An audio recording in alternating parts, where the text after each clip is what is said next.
Shalom saudara-saudara, salam 5 roti 2 ikan, buka hati diberkati Tuhan. Saat ini saya mau menanggapi sebuah video yang menanggapi khotbah dari Pendeta Ezra Soru. Jadi video ini adalah tanggapan saya atas tanggapan orang lain. Nanti saya akan putarkan video yang saya maksud, agar saudara-saudara bisa mendengarnya langsung. Si penanggap itu memberikan komentar-komentar bahwa sepertinya iman Kristen itu enak banget, dalam artian, kok sepertinya iman Kristen itu gampangan banget ya? Dan di akhir video, si penanggap ini mengambil beberapa ayat Alkitab untuk menunjukkan bahwa ada kesalahan-kesalahan dalam khotbah Pendeta Ezra. Oke, langsung saja kita simak videonya ya. Tapi karena pertimbangan durasi, saya tidak putar secara lengkap. Yang penting-pentingnya saja. Nanti di beberapa tempat saya akan pause dan akan memberikan tanggapan saya. Kalau saya harus dihukum mati, tapi Allah mau menyelamatkan saya, tapi hukuman Allah harus jalan, maka harus ada yang menggantikan saya untuk mati kan? Untuk mengganti orang berdosa harus orang tidak berdosa. Yang tidak berdosa kan cuma Allah. Tapi kalau Allah itu kan Allah di sana, terus bagaimana bisa mati? Supaya bisa mati harus jadi manusia. Kenapa ya umat Kristen seolah-olah alergi dengan theos gitu? Theos itu harus menjadi manusia agar supaya bisa mati gitu. Kenapa mereka seolah-olah alergi? Orang Kristen itu tidak pernah alergi dengan Allah. Pada mulanya adalah firman. Firman itu bersama-sama dengan Allah. Dan firman itu adalah Allah. Firman itu telah menjadi manusia. Dan dia diam di antara kita. Dan kita telah melihat kemuliaannya. Yaitu kemuliaan yang diberikan kepadanya sebagai anak tunggal Bapa. Penuh kasih, karunia, dan kebenaran. Jadi ajaran bahwa Allah menjadi manusia itu bukan karangan orang Kristen. Itu mereka dasarkan pada firman Tuhan, pada Alkitab. Setelah semuanya itu, Yesus bilang, tetelestai, sudah selesai. Berarti penebusan atau hukuman yang untuk orang berdosa sudah selesai. Kalau sudah selesai ya, dosa semua sudah dibayar. Kalau sudah dibayar, maka untuk selamat, orang hanya perlu beriman atau percaya kepada Kristus. Barang siapa percaya kepadanya tidak binasa, melainkan beroleh hidup kekal. Enak ya jadi orang Kristen ya kalau mendengarkan khotbahnya Pendeta Ezra Soru ini. Jadi orang Kristen itu enak. Cukup percaya kepada Yesus sebagai Tuhan dan Juru Selamat, maka dosa-dosanya ditebus gitu. Jadi orang-orang yang mungkin pernah berzina, setelah percaya kepada Yesus sebagai Tuhan dan Juru Selamat, maka dosa-dosanya ditebus oleh Yesus, ditanggung oleh Yesus. Karena sudah menjadi tumbal misi penebusan dosa. Nanti kita lihat ucapan-ucapan Yesus ya. Yes, Anda benar. Jadi orang Kristen itu enak. Karena Tuhan Yesus yang sudah mengampuni dosa kami. Kita manusia tidak mungkin bisa melakukan satu hal pun untuk dapat menghapus semua dosa yang sudah pernah kita lakukan. Coba, mau buat apa? Anda kasih tahu satu hal perbuatan kamu yang bisa menghapuskan dosamu. Nggak ada. Saya kasih tahu kenapa tidak bisa. Dosa adalah kesalahan kita di hadapan Tuhan. Jadi urusannya antara saya dengan Tuhan. Kalau saya berbuat baik kepada orang lain, itu nggak ada urusan sama Tuhan. Contoh, jika seseorang berbuat jahat kepada si A, dia bersalah kepada si A. Dia tidak bisa bilang begini, saya berbuat jahat kepada si A, tetapi saya sudah berbuat baik kepada si B, C, D, dan E. Maka, kejahatan saya kepada si A sudah terhapus karena amal perbuatan baik saya yang saya lakukan kepada si B, C, D, dan E. Itu namanya sesat pikir. Logikanya nggak dipakai. Karena itulah, maka keselamatan di dalam kekristenan itu anugerah. Hanya dengan iman kepada Tuhan Yesus. Justru disitulah enaknya punya iman kepada Tuhan Yesus. Kita cukup beriman kepada Tuhan dan dosa-dosa kita diampuni. Ya, karena itulah, maka biarpun saudara Kristen, tapi kalau saudara tidak sungguh-sungguh percaya Yesus, saudara tidak punya juru selamat. Kamu mati, kamu akan masuk neraka. Ya.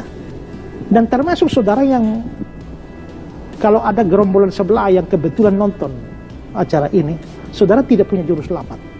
Saudara boleh beramal saleh sebaik apapun, sebenarnya bisa menyelamatkan kamu, asal kamu tidak ada dosa satu. Begitu ada dosa satu, kamu harus masuk ke neraka jahanam. Apapun agama kita, kita butuh juru selamat. Juru selamat itu tidak berdosa, tapi harus mati sebagai tumbal atau mengganti kita. Dan kalau kita percaya Yesus, kita tidak akan mengalami kematian kekal. Kita masih mengalami kematian rohani, tidak. Oke, itu ya. Di akhir video ini Pendeta Ezra Soru mengatakan bahwa dia, Yesus maksudnya, yang tidak berdosa telah mati, ya, dan dia mati menjadi tumbal misi penebusan dosa. Enak ya kalau dengarkan khotbahnya Pendeta Ezra Soru.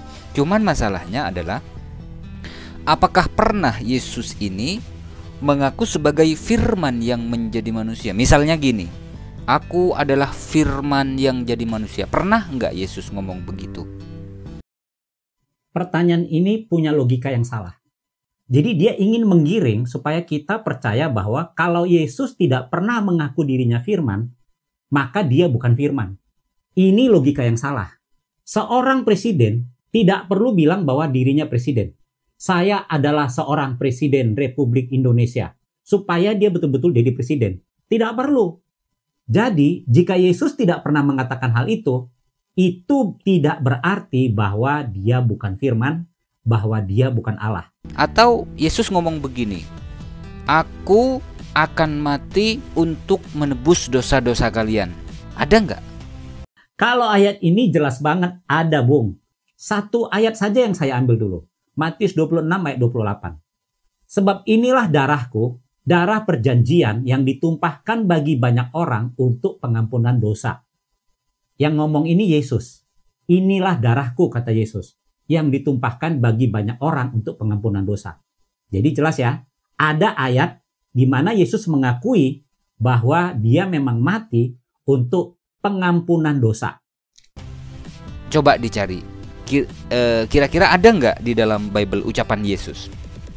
Aku adalah firman yang jadi manusia. Aku datang ke dunia ini untuk mati, untuk menebus dosa-dosa kalian. Ada nggak?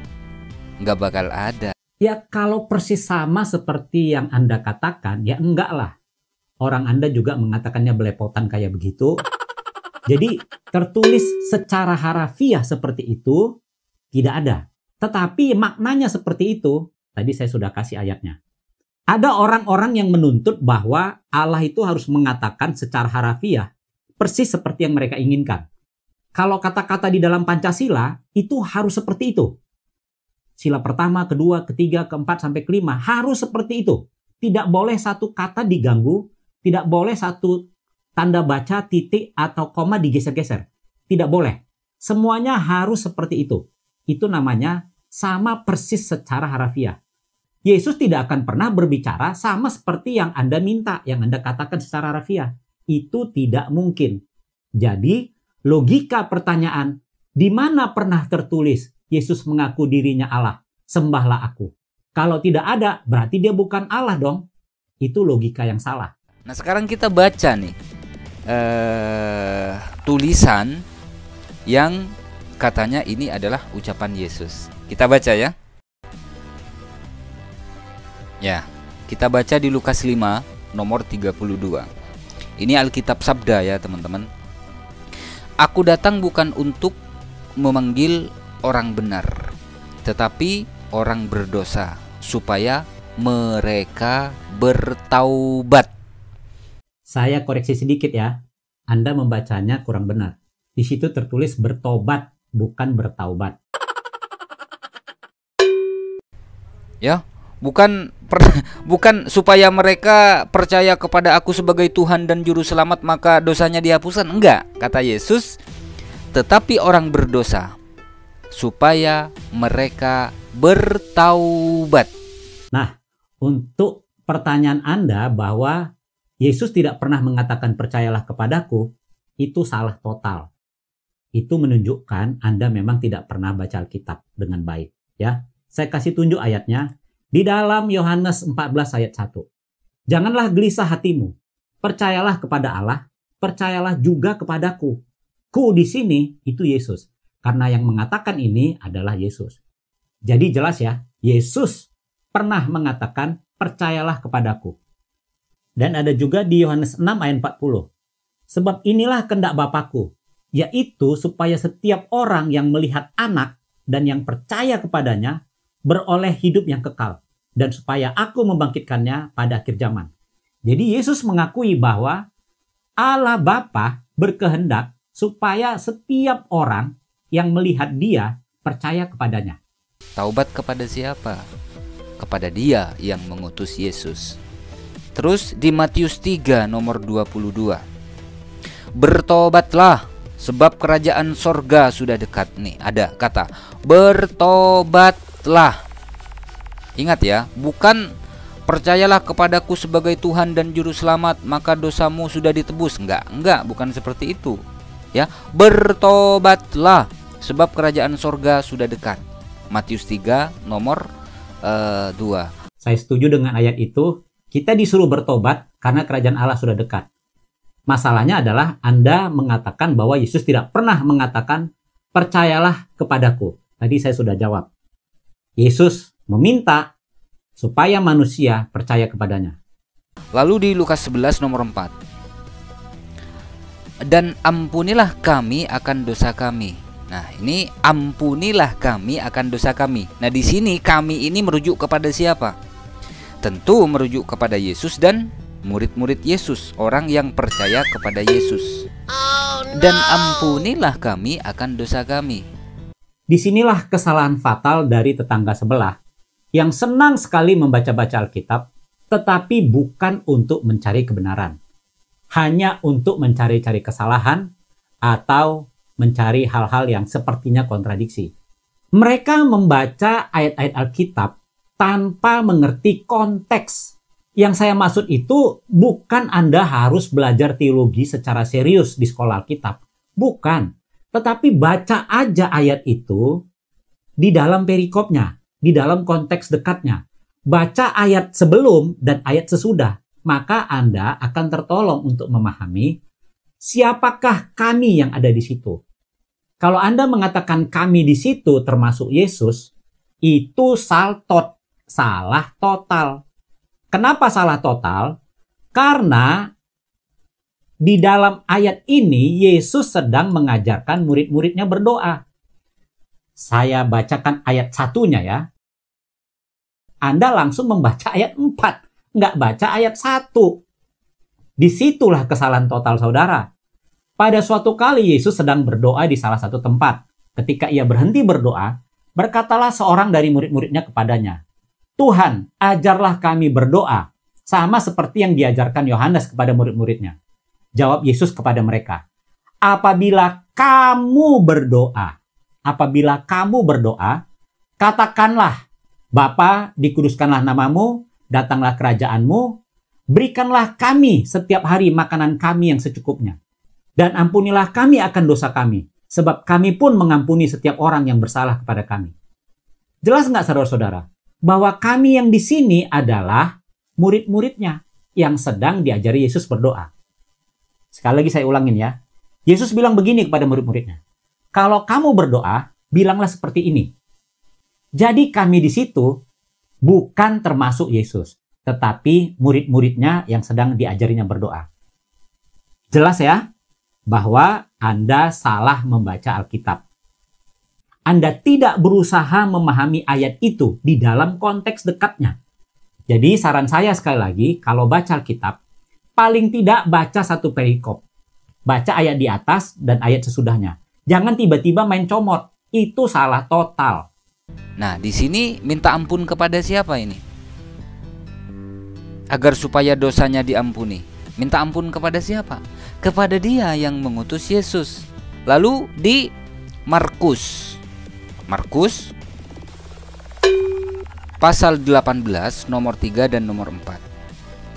Aku berkata kepadamu, sesungguhnya jika kamu tidak bertobat dan menjadi seperti anak kecil ini, kamu tidak akan masuk ke dalam kerajaan sorga. Maksudnya anak kecil itu ya tidak berdosa yang dimaksud oleh Yesus. Saya juga mau mengkoreksi ini. Menjadi seperti anak kecil. Anak kecil di sini maksudnya bukan anak yang tidak berdosa, bukan orang yang tidak berdosa. Coba tunjukkan, anak kecil mana yang tidak punya dosa? Alkitab mengatakan bahwa semua manusia sudah berbuat dosa dan telah kehilangan kemuliaan Allah. Jadi tidak ada manusia yang tidak berdosa, termasuk anak-anak. Arti dari menjadi seperti anak kecil ini bukan menjadi tidak berdosa, tetapi merujuk pada sikap iman yang tulus, sederhana, dan tanpa keraguan. Jadi anak kecil itu kalau udah percaya, dia tulus aja. Imannya sederhana. Dan dia nggak ragu-ragu. Tidak seperti Anda yang selalu mencari-cari kesalahan Alkitab. Yesus mengajarkan bersyukur, berdoa, menyembah ya kepada Tuhannya yang memerintahkan Yesus. Saya mengulangi ayat yang tadi saya sudah sampaikan di atas. Percayalah kepada Allah, percayalah juga kepadaku. Jadi tidak ada yang salah ya. Percaya kepada Allah yang mengutus Yesus dan juga percaya kepada Yesus. Tetangga sebelah selalu mengatakan bahwa Yesus hanyalah seorang utusan. Jadi Yesus memang utusan dari Allah Bapa, tetapi dia bukan cuma utusan. Dia adalah Allah sendiri. Dia diutus untuk hadir di dalam dunia dan dia mati sebagai juru selamat. Ajaran menumbalkan manusia itu nggak ada. Coba, nabi mana yang mengajarkan menumbalkan manusia untuk menebus dosa? Adakah nabi-nabi di perjanjian lama? Nggak ada. Bahkan Yesus sekalipun tidak pernah mengatakan bahwa dia akan mati menjadi tumbal untuk mengampuni dosa-dosa manusia. Itu nggak ada. Pendeta Esra Soru tidak pernah mengatakan Allah menumbalkan manusia. Tidak. Anda yang menyebut menumbalkan manusia.